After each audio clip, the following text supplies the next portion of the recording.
Check, check. All right, ladies and gentlemen, welcome back to Global Fintech Fest 2022. We are on day 3, exploring, delineating, brainstorming on different ways in terms of fintech industry disrupting the world and really talking about India's preparedness to tackle the fintech needs of about 1.4 billion unbanked adults all over the world and how prepared is India to handle 6 billion customers all over the world in terms of their fintech banking needs. On this note, ladies and gentlemen, I'd like to introduce our set of next panel members and our moderators. The topic that we're exploring is Future of Financial Services, Banking 4.0. The pandemic, ladies and gentlemen, has truly turned a lot of elements and services that were convenient into absolute necessities. Banking that majorly involved people visiting brick and mortar outlets now attracts digital traffic and requests. To give you a point of view here, the global value of digital transactions during the pandemic 2020 was around $5.2 trillion. In the evolution of BFSI sector, we stand today at the dawn of what we call Banking 4.0. So let's begin with our panel discussion. To navigate, maneuver, and facilitate this part of the conversation, I'd like to call on stage our moderator, Mr. Vivek Belgavi, who is partner and leader at PwC India. A big round of applause for him, ladies and gentlemen. And joining him on stage are going to be the following speakers, beginning with Mr. Anish Achuthan, co-founder and CEO at Open Financial Technologies. Next, we have with us Mr. Ramgopal Subramani, Chief Strategy Officer, Perfios Software Solutions. Then we have Mr. Naveen Kukreja, CEO and co-founder at Paisabazaar. And we also have with us Mr. Rajeev Ahuja, who is the head strategist at RBL Bank. So with this context, I hand over the stage to you. Let the panel discussion begin. Thank you so much. Good morning, everyone. Quite a novel format. I must say it's nice. It's novel and it's quiet when you think through certain things.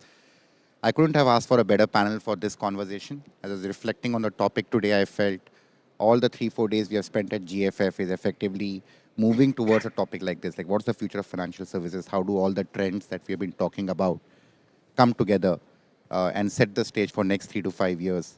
But really, to open it out, let me start with Rajeev. And first is a more open conversation for everyone that we have heard so much about UPI. We have heard so much about new to credit. InsurTech has been growing. The wealth tech trading platforms have been growing. So really from here on, for next 3 to 5 years, how do we broad base our financial services? What are the avenues where we feel the financial services will get further broad based? That's an opening salvo, and we'll go around the room here and take everyone's views. Rajeev, I'll start with you. Thanks, Vivek. I think if I have to pin down one thing is the broad basing of credit. I think we are at that stage where a lot of the building blocks are in place or coming into being. A lot more formalization of many aspects of the market. So I think one of the big areas we see is the broad basing of credit. Beyond the the direct to consumer thing which has happened over the last 5-7 years, MSMEs, small businesses, as well as consumers from tier 2, tier 3, tier 4 segments. So I would say that is a big focus area, not just for us, but I think should be for the industry. Vivek. Thanks, Rajeev. Naveen, your thoughts? Thank you, Vivek. If we kind of look at where India is today, the announcer mentioned that 1.4 billion people, 1.3 of them connected through a digital identity over the last 7-8 years. And we look at the financial services in general, only a fraction of the population. You look at any category, whether it's credit, whether it's insurance, whether it's investments, which has seen quite a spurt over the last 2 years. But if you still look at the number and the penetration, it's all in single digits. So 5%, 3 to 5% of the population. You look at the number of mutual fund investors, 4-5 crores, 6 crores. You look at the number of taxpayers, people who file tax, 6% of the population. Not everybody pays. So broad basing is probably the most important thing that India needs to have for it to become the economy that it wants to become over the next 10, 15 years. And The great thing that has happened is over the last, I would think, 12 years, first led by e-commerce, or when Flipkart, Amazon, etc. started late 2009, 10, around that, and then of course led by Aadhaar project, uh, Jam project, and then just the expansion of internet and mobile internet, and the users who are on smartphones. And then, of course, UPI becoming and emerging as the best payments technology in the world.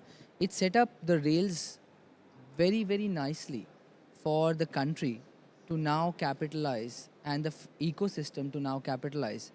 So, from our perspective, I think it's probably, I was discussing with Ram earlier in the morning that, people who started in 2008, 9, 10 were probably 5 years too early, 6 years too early.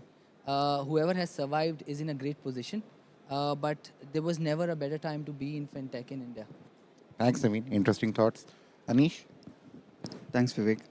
So, if you look at the last 10 to 12 years, like Naveen mentioned, what we have built is a foundation for the future of financial services, an open foundation. So, starting with the UPA, the account aggregator, democratization of financial services, which was earlier available only to a few privileged companies. Now, by banks opening up their platforms, the fintech ecosystem has developed. So, I think we are just starting. The foundation is there, and the rails which we are building on top of this foundation, how it can actually lead to open banking, embedded finances, where financial services get democratized by these things. So, that's the way in which I look at currently where we stand. Can you just, because embedded finance was one big theme playing in my mind as well. Can you bring some color to that topic? Right. So today, we keep now talking about this, that okay, 3 years, 5 years from now, we will see actually more non-fintechs and corporates offering financial services more than the fintechs or banks. Today, due to things like open banking or OCAN, a lot of non-fintech players can now offer financial services either to add value to the customers or monetize their base or creating new revenue opportunities. For example, let's look at the SME space. A payroll company can start now offering expense management or salary accounts embedded into it.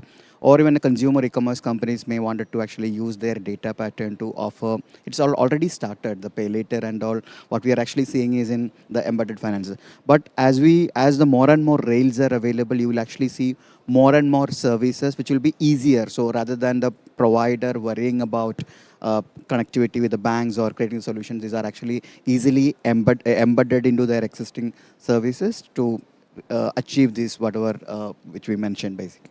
Yeah.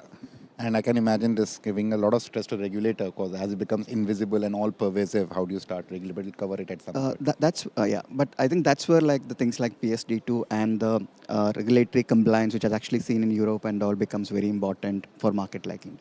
Super. Ram, in your initial thoughts? Yeah, thanks, Vivek. Just the putting the headphones feels like you should be dancing and not sitting on a lighter note. So, yeah, see, obviously, like Anish talked about it, the foundations are in place. Account aggregator is becoming mainstream. So, now you're seeing a lot more consent. People have control over the data.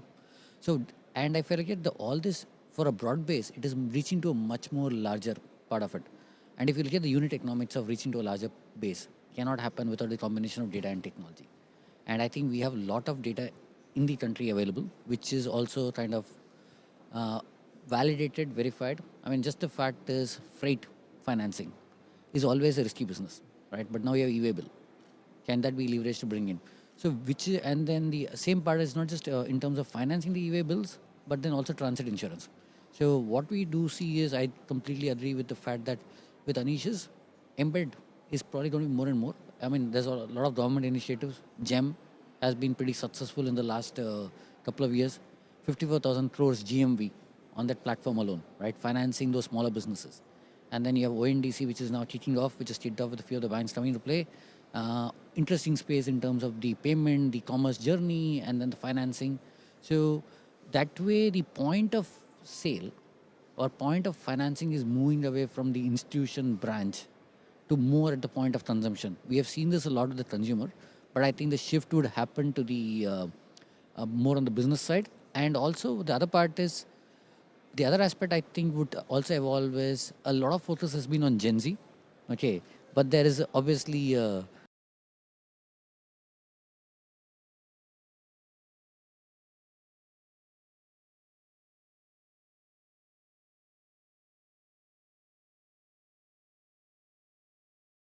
I think the channels are really where the customer is. So as Ram said, you move the financing from the branch or your app to the point of sale or the point of consumption. So in RBL, we are channel agnostic. So, and the way we believe is that, the top layer of the financial stack, if you want to call it, is all about innovation, is all about segmentation, it's all about reach. And that is being supported by layers below, which are public protocols, banks, NBFCs, and a certain partnership and data mindset, which I think is all evolving. So we are obviously we're not there in every channel, but we decide which the segments we want to service and what's the best and the most cost-effective way to reach to that customer segment. And more often than not, we have to assume that as banks, we may not have access to all those segments ourselves and even the full understanding of those segments. So, so we're doing supply chain. You can call it embedded finance, but supply chain has been around for donkey's years.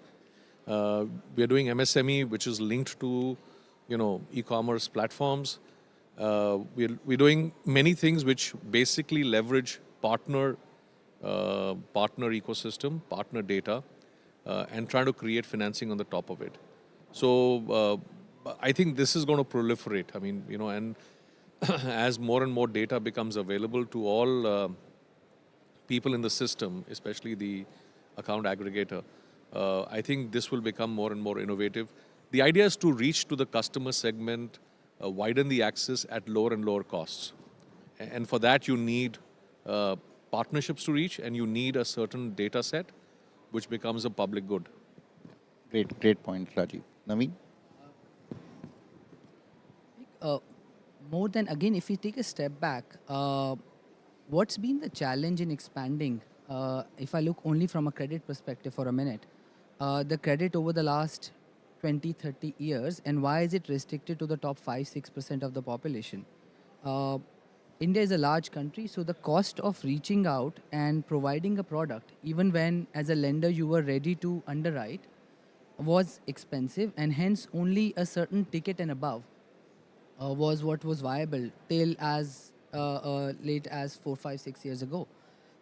That was one. And the second was that India is also a very large self-employed economy, and it's just very difficult to determine what the person actually earns. And from a credit underwriting perspective, it becomes a nightmare if you're trying to give money to somebody where you're not sure on what the person earns.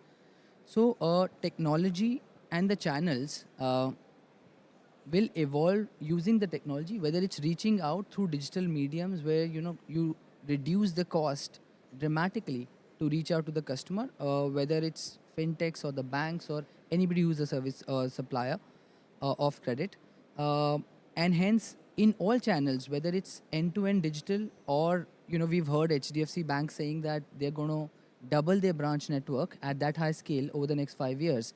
And I don't think they are being stupid in saying that. They have a thought process that India also is a very low financial awareness country, and hence a mix of using technology to reduce cost, by the same time assisting / advising to get the consumer to understand what they are taking will work well. And second part is that some of the channels, whether it's GST integration, whether it's the e-commerce channel that has evolved, where there is a lot of data that gives a surrogate of income, whether it's transactions or business payment transactions, whichever is able to give a solid, good surrogate, which replaces the net worth or income estimation, those channels will continue to evolve and grow and help the expansion of the credit. Interesting, Naveen. So what we've been hearing is clearly when fintech started, a lot of focus was on digital, but physical channels are important, and phygital is the way which is evolving. Anish, your views on channel? Yeah, so I completely agree that while a lot of services would move digital, physical or a phygital model will only expand. Let's take the example of some of these fintechs, right, where we target the millennial, this thing. But the number of frauds, if you look, versus if there is some kind of a digital model to verify, there's a huge difference. Secondly, even in some of the SME-focused fintechs, if you talk to them or players like us, we have always seen that, okay, the quality of the transactions or the balances are more on a physically acquired customer through digital model compared with the digital channels as well.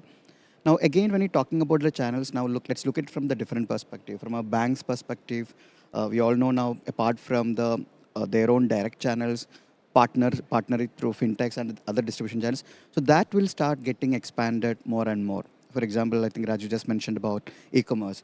Probably like, help maybe in a platform like a Shopify, getting connected to an Amazon or a Facebook account for revenue-based financing, or those kind of models by virtue of like embedded finance opens up opportunities. So I think channels will be, it's going to be channel agnostic, because ultimately when you're like an open platform, it all depends on multiple distribution channels gets opened up and the ecosystem actually gets collaborated for that. This is my view.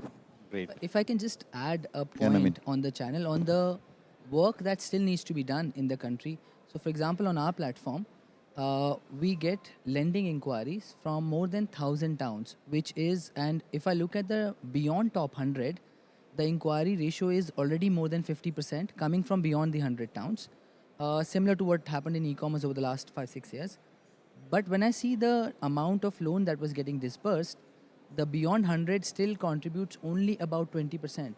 That is a collective work to do for the entire industry on how to continue to expand the channel and the reach at a cost effective manner to just provide the product that the consumers are looking for from those cities. Probably what's a bit unsaid also is uh, we have seen non-financial services becoming, and whether it is ERPs or payroll, the examples Anish you gave, or Rajeev you spoke about commerce, we've become comfortable with them sourcing financial services business. Uh, but I think the model where we can be happy with some of them fulfilling that business in whichever way possible, and probably do only a small part, and being allowed to do that small part and being compliant and yet still be accountable to a fintech or a bank is something which can evolve. But just a thought when I heard you, Ram. Yeah, so wait, actually, that's true, right? See that I think the fundamental parts. First, from a channel perspective, I mean, we worked across a segment of fintechs, lending fintech, wealth tech, private sector banks, public sector banks, private insurance companies, public insurance companies, right? Now, branch access and BCs, business correspondents, right, are a big part of the channel, right? I mean, like what Naveen talked about is the 1,000 cities. So in those cities, how do you access? I think we kind of we are solving for the channel, but we have not yet solved for the product. Because, I mean, just to give you an example, on the government e-commerce marketplace, right? You see POs of the amount of 8,000 rupees. No bank is going to, I'm sure Rajeev will talk about it, no bank is going to lend a loan for 8,000 rupees. Now, how do you kind of innovate on those parts? So I think digitization is probably something where we have matured, but digitalization is a big part. So how do you kind of innovate on those products and bring in? I think Rajeev So wants to- let me just, while you're right, Ram, Treads, for instance, we do as small as 50,000 rupees because it's all electronified. Documentation you don't have to recreate, and once you link with the APIs of the exchange, I mean, the smallest size could be 1 rupee, but I think the lowest I've seen on our side is 50,000 rupees. So the costs of doing it, I mean, and I'm just saying it's getting there. Yeah. If you talk to anybody on Treads 5 years ago, nahi hoga, never. Today, we've seen almost quadrupling of value and volume almost every quarter. And, I'm sure there are other players as well. So I think there will be things which will not work. There'll be a lot of things which will eventually work. So we need to find the anchoring. Is the anchor a kind of a regulated platform like Treads, or is it a more public or a kind of created thing where you do a supply chain? Then I could do 8,000 rupees if the anchor is good enough for me. Let me bubble up that thought, and Ram, Rajeev, great points there. The other thought which came to my mind was, and I'll give it an anecdote. One of my friends runs a tech fin company, for the lack of a better word, which works in the MSME space. Now, one of the needs they came out with, and to your point, Ram, was that with many of these smaller MSMEs, we don't really have a model where, let's say, we don't have a corporate card product which exists, right? That was one tactical example. But as I'm thinking more, where fintechs were successful was they could identify a product, like a need, a niche, and create a product there. But very soon, and now we're in this journey, and many of you and Naveen have been in this journey for last 5 years plus. Now, I don't think fintechs are also very simple anymore. Right? So they're also becoming complex, and probably it's like a routine or a cycle we are running through, where we are finding opportunities and getting into complexity. But we still don't have a model where we can create bespoke products. So is that just a wild thought here? uh, can we get into a space where you can create bespoke products as opposed to thinking upon need, almost acting like a FMCG company? We see a need, we create a toothpaste and we push the toothpaste, right? Can we create products on the fly? And talking about future of financial services, but thoughts across the board. If I may just, I think, Vivek, a lot of it is happening. It may not see the light of day in terms of newspapers or these conferences. And if you see some of the successes today, 10 years ago, they were a thought. I mean, if you look at, I mean, Treads as well. I mean, it's as bespoke to the MSME as you can make it. The guy just goes and gives an invoice. It's all electronic. So I'd say that I think there are certain foundational things to be ready. One is, and India is very, very unique because the foundational aspects are public goods, and which reduces the cost of accessing, processing, and risk assessment. So I think this is a journey, and I don't think we can hope for perfect solutions because none exist. So you'll keep evolving. And the way I see it is that if you're working with a certain framework in mind, especially when you're working with partners who bring unique insights, I think the costs will keep going down. And at some stage, if it doesn't make sense, it doesn't make sense. So we continuously get surprised. Financial inclusion, which we started 12 years ago, is as old a model as banking has been. Suddenly we find the groups are actually using electronic payments. And this has all happened during COVID because there was no other way of doing it. So I'm just saying that sometimes you need to give it time and maybe certain situations, solutions will bubble up themselves. Super. Any other thoughts? Yeah, so definitely there's a lot of innovations and experiments happening in different parts. Some of them would be successful, some of them would be very nascent for it. For example, the no code, low code platforms for embedded finance.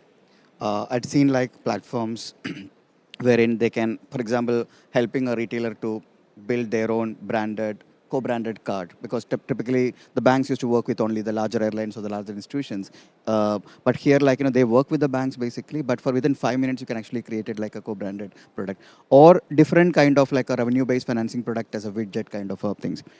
But some of these things would be very nascent or it would requires. But what is important is that the foundation layer. For example, if you look at launching something in India versus Europe, I can go to like a Ting in Europe and get access to 1,000 plus European banks, and even I can do debit the transactions, and I can. So if I'm an e-commerce company or a B2B company, I can actually do that. So as long as the more and more of this open banking layers, things like ONDC, the account aggregator, everything comes into shape, this will actually lead to a lot of this do-it-yourself kind of things, or widgetified these things, or new innovations that can come up. So that's my view. Interesting. If I can just add, it's a great point, and we've seen that over the last 4-5 years, especially, it's already started to happen. Let me take a few use cases on examples where the product was created because the need was identified. Whether it worked or not is a different matter, but there is an ability and opportunity to innovate. You look at example where when e-commerce started to become large, e-commerce vendor financing based on transaction data launched by some of the SME lenders was such customization of product. When Ola and Uber was at the peak and growing really fast, Ola driver financing for buying a car became a product. Didn't work really well from a credit perspective, different matter, but there was an ability to innovate. What happened in small ticket personal loan and what's happening in BNPL is great examples where they're scaling up. The jury is still out on how they will behave. And one of the products that we do, for example, where consumers need an instrument for payment and convenience and rewards, but they were not getting credit cards because it continues to be a fairly super prime product where we've launched a product with a bank partner bank. It's offered against a fixed deposit. There is ability, and the ecosystem is evolving, of course. And as the things like account aggregator, as the GST ecosystem starts to come together, the opportunity and ability will only increase. Um, from a I think from an ecosystem perspective, not everything will work. That is fairly clear, and that's the job of maybe the regulator. I mean, us as an ecosystem also, on trying to figure out which ones are a little risky for the ecosystem. And sometimes it might feel like, from a fintech perspective, that why are you curbing innovation too fast? But the regulator is in a different position, sees some of the risks which it wants to control at. But the opportunity to innovate, create customized products is only getting started, will continue to just become big and big.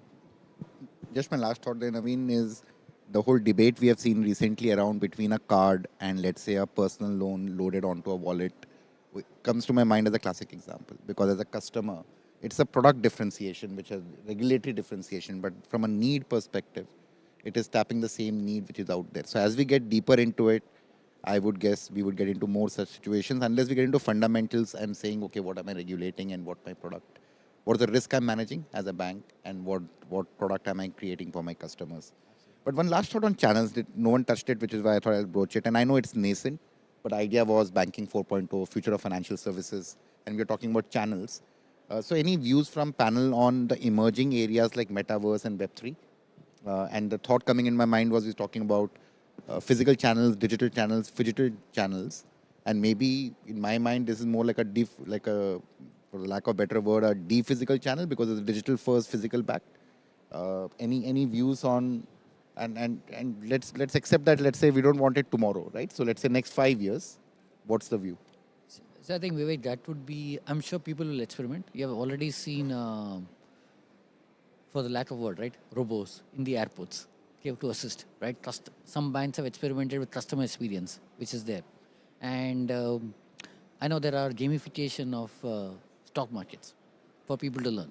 Now, I think those things will come in from a customer experience perspective. I was looking at a study, the impact, right, of some of these things from a business transformation perspective is actually low. But it probably has a lot of user experience, this thing.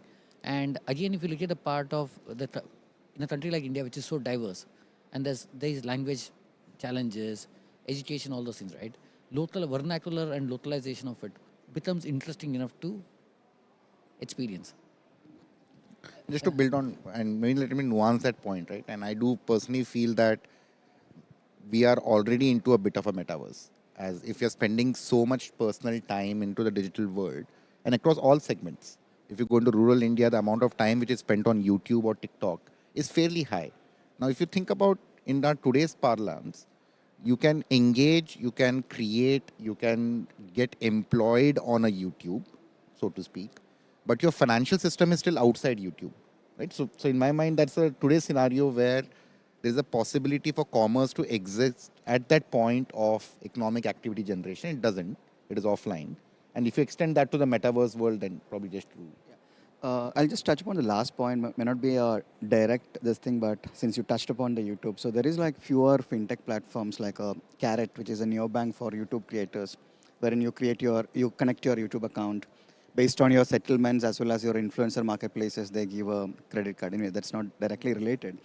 But coming to metaverse, I think again we are at a very early stages of discussing. It may even happen 5 years, 6 years, or maybe faster.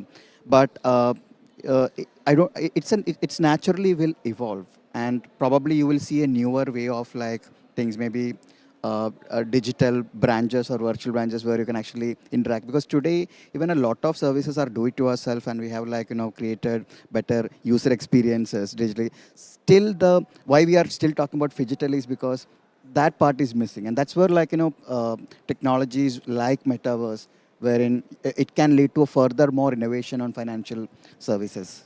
Sure. Just 3 points. First, let me qualify the next 2 points I'm making. the technology has a way of surprising us over a 5-10 year period. It may look, very, very odd in the short term. 10 years ago, I did not have a smartphone. Now, everybody is spending a few hours on smartphone. You talked about YouTube, TikTok, even otherwise, even if you are at work. How smartphone has taken over our time from the day is amazing, but it's happened over a 10-year period. And so, what metaverse or some of the newer technologies can do, it's very difficult to predict. However, let me make the 2 points that I wanted to make with that qualification. That when a professor at LSE had once made this remark a few years ago, that countries like India, uh, which is at a 2,000 rupees per capita GDP. You look at any financial product, like I said, it's at 5, 6, 7% of penetration.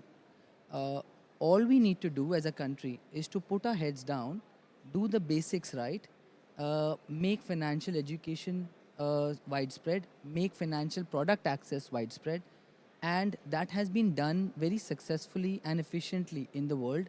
We now have the advantage of technology behind us to expand it much faster than the time some of the developed countries did. But we have a different path. Some of these pieces might be relevant for some other economies, some other segments. So within India, of course, there's a segment of top 10 million, 20 million consumers who are actually different from India. These things might sound very exciting for that segment, not for the other part of the India who's struggling to get a loan to expand his or her small shop, and they need a 2 lakh rupee loan. And when you talk to about these, they're saying, okay, can it help me get the product that I want eventually to expand my business? So India is in a very different zone. I think I hope that what we focus on as a country over the next 5-10 years is just figuring out how do we expand the 5 to 25% of the population. Fair point. Rajeev, you want to weigh in on? I'm sorry, I'm a little old fashioned. I don't know what metaverse is, I don't know what it does, and forget Web 3.0. I think I'm basically saying go where the customer is today. The customer evolves, you evolve with the customer. And the best combination for doing that is you got a lot of public platforms and partnerships, and technology will find its way. I don't think that's the business model.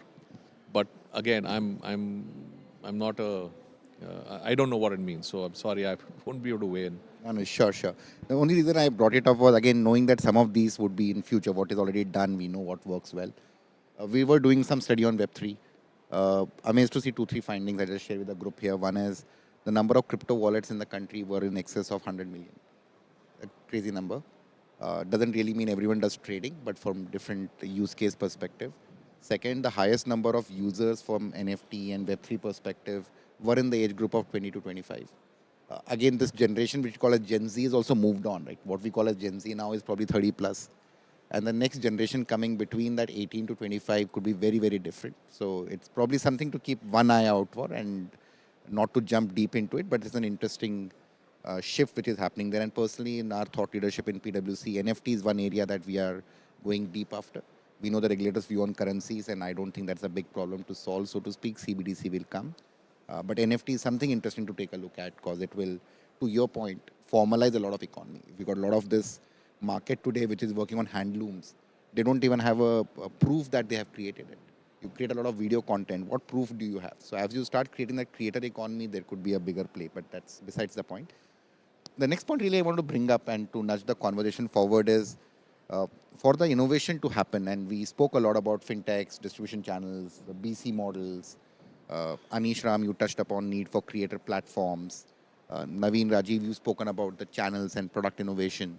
But one challenge that we have seen is if we look at the overall end-to-end value chain, the technology maturity and acumen across that whole value chain is bumpy.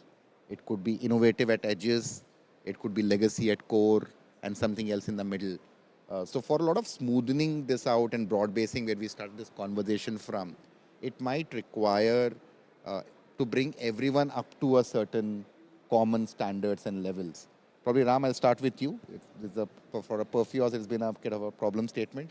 So what are the challenges and what are the solutions that you see? See, first of all, I will look at the fact is compared to 10 years back, where we are, right? Most financial institutions are having some form of API gateway, which means when payment was UPI was the starting point of it, but today there are platforms where account aggregators are a mechanism where banks are sharing their data, right, for people to consume, and SEBI has given the mandate, so hopefully the capital market will also come on to play, right? But and I think it is a process because you're going away from a legacy. I mean, we were doing implementation for a large public sector bank, right? All inside within the bank, okay? Compliance, information security. I don't want to be anything on cloud. It's a shift, but that shift has happened to a large extent. Most banks have understood that it is about collaboration to a large extent. Consumer experience is also on the edge.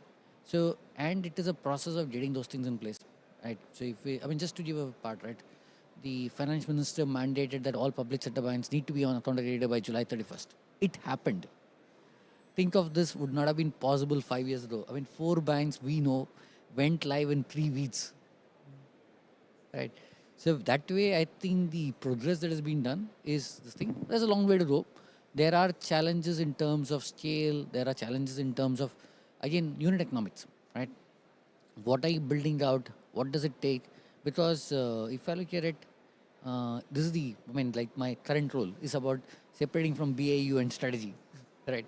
Now, the focus is always in putting out the fire, but you have to also have made structural changes to look forward. So I think the many things on this part, uh, in the last 5 years, most financial institutions have a chief digital officer. There's a separate digital team which is looking at the part of it. I mean, obviously, Anish and I are working together with one bank in getting a solution rolled out, implemented, right? So I would say, I mean, we probably are very critical about ourselves as a country and as an industry, right?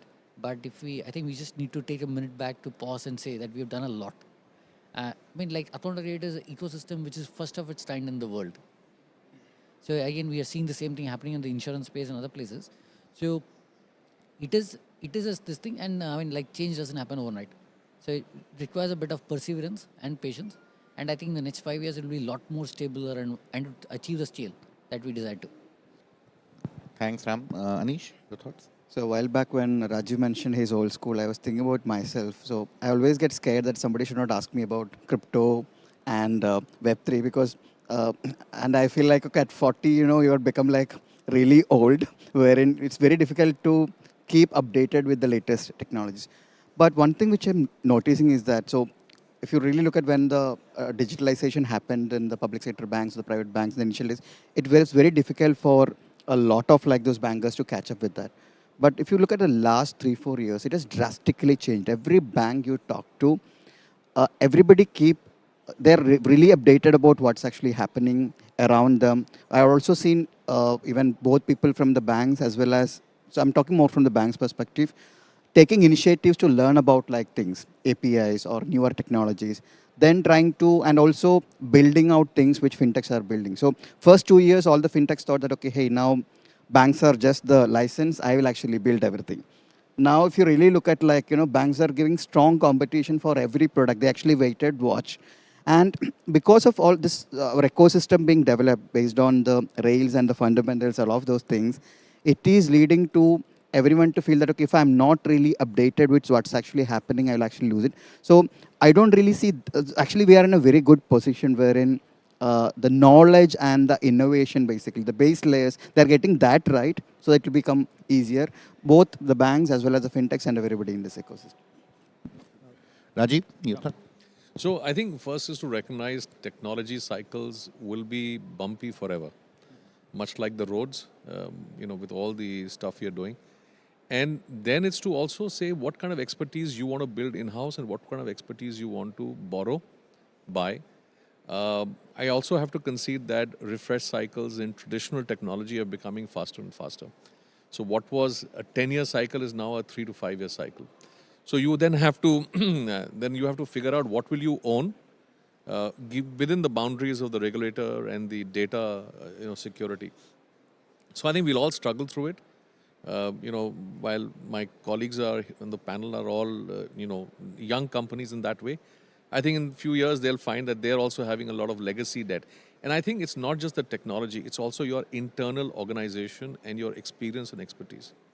So I think that is a recognition first is important, and then how you organize for it, knowing that you can't be perfect.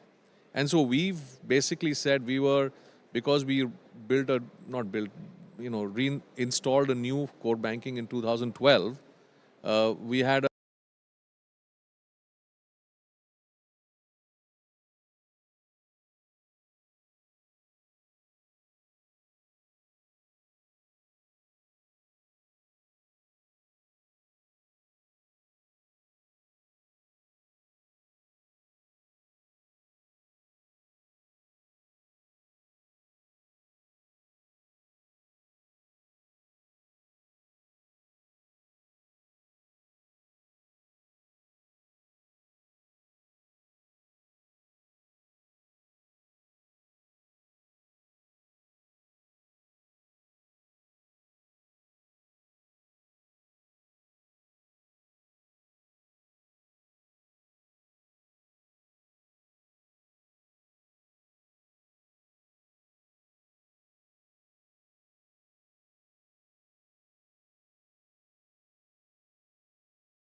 Yes, adoption is very, very varied across the 60 plus players that we work with, ranging from the largest bank to the newest fintech.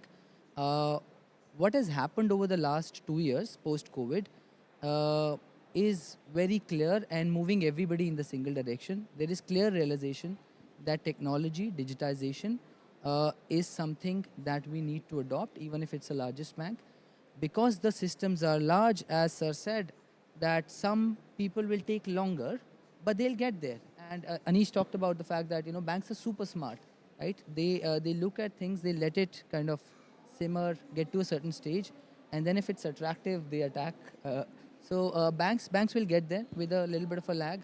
The fintechs will probably get there faster because they don't have legacy systems. But I think the key theme would be how the rails are built and developed in the country.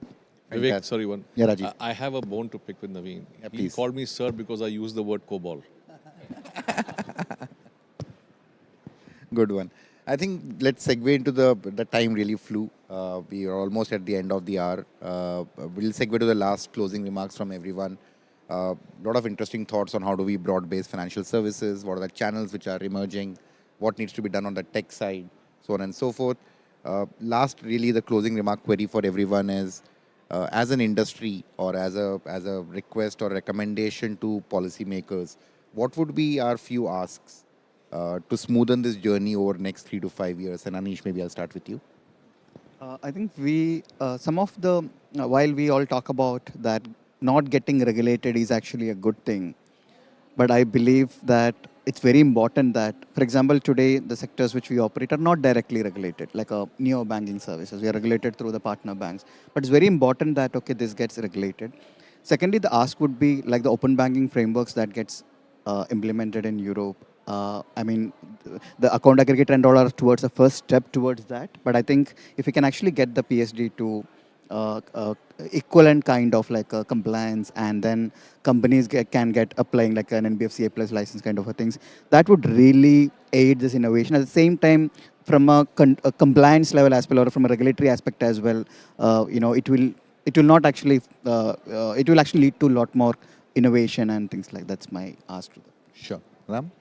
So I think Vivek, regulators done a lot in the last few months. So, and which is probably, I think one of the big part is fintech is mainstream, right? It's not anymore an experiment. So which is where, so which is good. And then obviously there are new segments which are coming in. So I think as they see those changes coming in, they're doing the tweets. What they see as clear risk, acting very fast on it, and what they think are things to experiment with. I mean, as simple as this, having an interchange for the whole A's. I mean, it's complex. Multiple license providers, multiple entities integrating, right? So they're saying let the market evolve.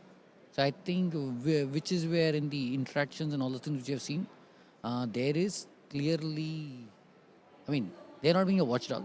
I think they are being watchful and where they think makes sense. And then they're letting things evolve, right? I mean, definitely, and I think as an industry for us, we have to also we have to recognize the fact that we are not anymore cowboys, right? Okay. So which is where we need to become more compliant. We need to think about security, and the PDP bill is important. I think because that brings in a part of it. But because one of the challenges, just few bad apples, right, made the whole thing. I mean, we see large amount of volume of transaction with those two, around 3.5 to 4 million requests a month, right? And if it be on part, right? In that kind of segment, we have not seen any impact. So we've been, probably we've been fortunate that we have not had some of the bad apples in our portfolio of customers or clients. But I think that had an impact in the last several months. The regulator has given clear directions on the digital lending part of it. And I'm sure as we evolve into the whole neo-banking and wealth tech space of it all, right, this thing comes in. And the part is because it is technology driven, there is the whole risk of virality and impact. Okay, I think that's something. So which is where data compliance and data governance has to be really at the forefront of our thinking. Fantastic. Data compliance, data governance, neo banking, good themes. Naveen? Uh, Firstly, the regulator has an awesomely difficult job to understand, figure out how technology is evolving so fast and how do they regulate while allowing innovation, avoiding big accidents.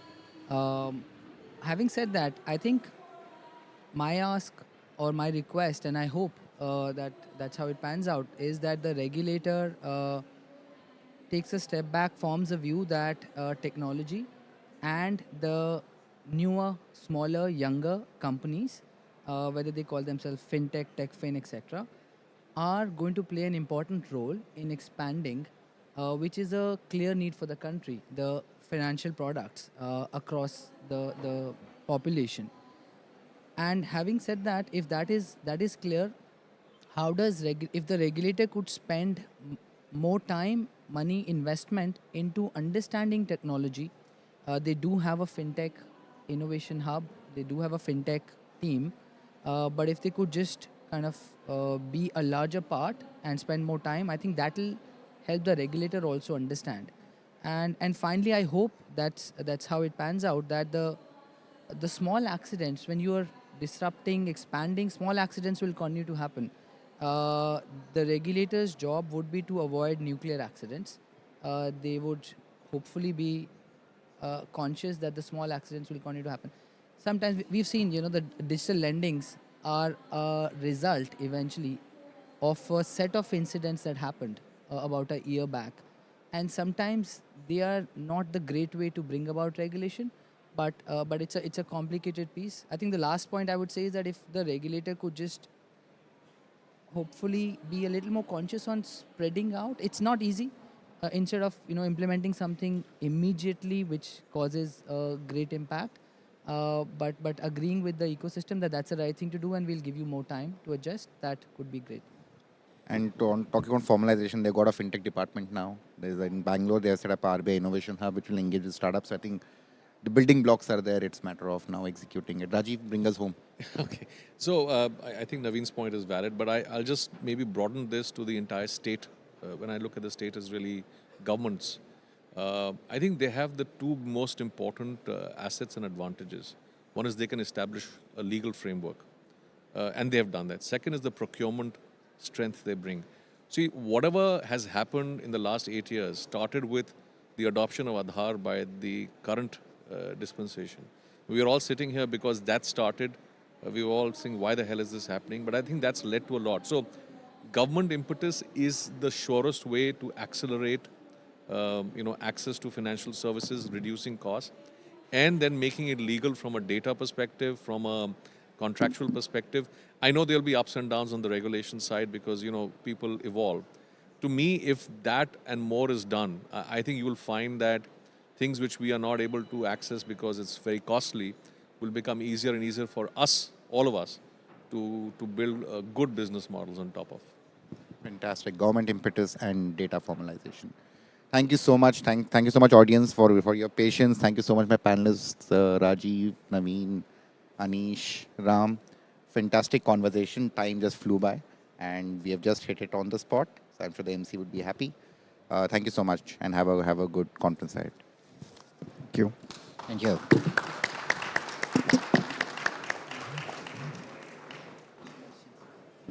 We're doing Q&A? Are we doing Q&A? You tell us. 1 or 2 questions, sir. Sure.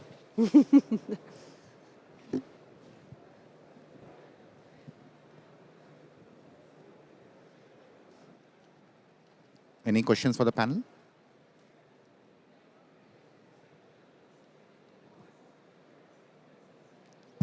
We got mics which can go around if anyone has any questions. I can see one back there. Hi, this is Karthik here. I'm the product head for supply chain at HDFC Bank. Thank you. It was a great session. I have a slightly different outlook at this, and I wanted some opinion. We're talking about fintech solving problems, innovative solutions, but wherever you're solving technology and data issues, you can have multiple fintechs doing that. But when you have a decision to deploy capital being taken, the sources of capital are limited. You have banks and NBFCs. Do you think in the coming years with banks opening up to partnerships, we will see a scenario of a lot of failed partnerships? We will see scenarios of where businesses don't scale, even though partnership makes sense. And will we see a threat wherein banks would probably invest? Because banks are no longer legacy organizations. They're also investing heavily, be it through partnerships and then building their own in-house solutions. So do you think this, I won't say bubble, but this trend will first see a recession of sorts of partnerships and then arrive at what we talk about banking 4.0 with a utopian state where, using data, using cash flows and alternate data points, we are deploying capital digitally or physically and, scaling businesses. What's your thoughts? Anybody on the panel, what's your thoughts on that? A new equilibrium, Rajeev. Yeah. You want to take? So, Karthik, a good question. And I think if I can just relate our experience, we've seen waves of hype and failures in all our efforts. So whether it's caused by us or partners don't have the stamina or the market is still not there. Sometimes you can be too early, okay? I think this is a part of life. So one should not aim for that there'll be a smooth road. And I think as rules also evolve and capital markets evolve, I think that's the other thing which we are all seeing now, that the capital availability is becoming more selective. So I think what one has to figure out, what's the best way for your business model to become a little bit more robust. I don't think you can get 100% efficiency or effectiveness. So the robustness means you pick and choose what you want to do, build your foundation strong, and then diversify. And I think there is a challenge for all of us. At a bank of our size is not fully diversified, whereas HDFC is a lot more diversified. So I think you will find this scale problem at every level. So one has to recognize that and continue innovating on that. But I think we've seen now 2 or 3 waves of this hype and then failures, and then some stamina-oriented companies, some of them are sitting on this dais, have survived through this last 8-10 years. Fantastic. Any other questions? The last question. I can see someone has raised a hand. Hey, hi. Hardik here from HDFC. A very pointed question to Anish and Naveen, if you can pitch in. Just wanted to check over the past 5 years, we've seen connected banking, embedded finance evolve. With regulations coming in and with account aggregator, ONDC pitching in, there is surely an overlap in terms of business volumes and business structures. What do you think, or what is the road ahead in terms of a granular approach when it comes to, and there's always, everybody is here to make money at the end of the day. How do you see the partnership between banks and fintechs such as yours evolving? Or is there a roadmap to it? I think when you talk about connected banking, very handful of banks actually build the connected banking layer. Now with an account aggregator, you have access to more of this banks. So in fact, these are things which we are actually looking forward for, wherein through a single API, if you can actually connect to multiple banks. Now, from a revenue perspective, again, it depends on like what sector you're focusing on. For example, we focus on SMEs, wherein while we rely on the banks for the banking and the payment services, a lot of more our services are more towards the financial automation services, subscription-based services on, say, expense management or accounting or a payroll or third-party ERP systems connecting doors. So that revenue model doesn't change. In fact, all of these things only enhances the experience. Now today I can actually pull in the GST, the TDS, I can actually connect multiple bank accounts. So I can, in my vision towards becoming like a financial OS, these are the enablers. And perfectly, this is something which you always like look for. So I don't really see this as like not competing or like becoming like a blocker in our models basically. Naveen, you wanted Yes, Sim, thanks for the question. It's very similar to what the first person had also asked, a part of the question. Again, if you take a step back and look at where India is today, you look at the penetration and you look at, what segment is penetrated. The opportunity is so high that despite, it doesn't matter whether individual companies do well, don't do well, individual product pilots do well, don't do well. I think the trend is very, very clear and moving in one direction, which is the market is expanding fast. There are technologies allowing opportunities. Of course, they need to be done in a sustainable manner, and hence regulator will keep chiming in whenever it sees any systemic risk. From a partnership perspective, again, the partnerships will just continue to become stronger and bigger.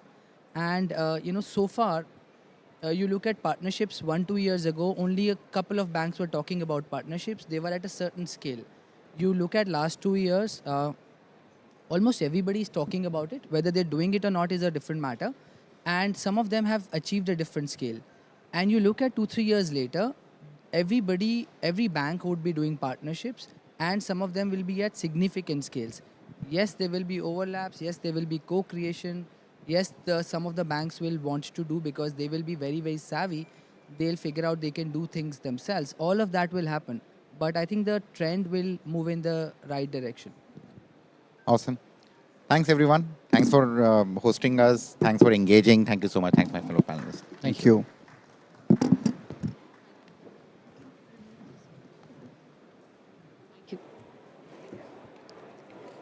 You can keep it here. Yeah. Thank you.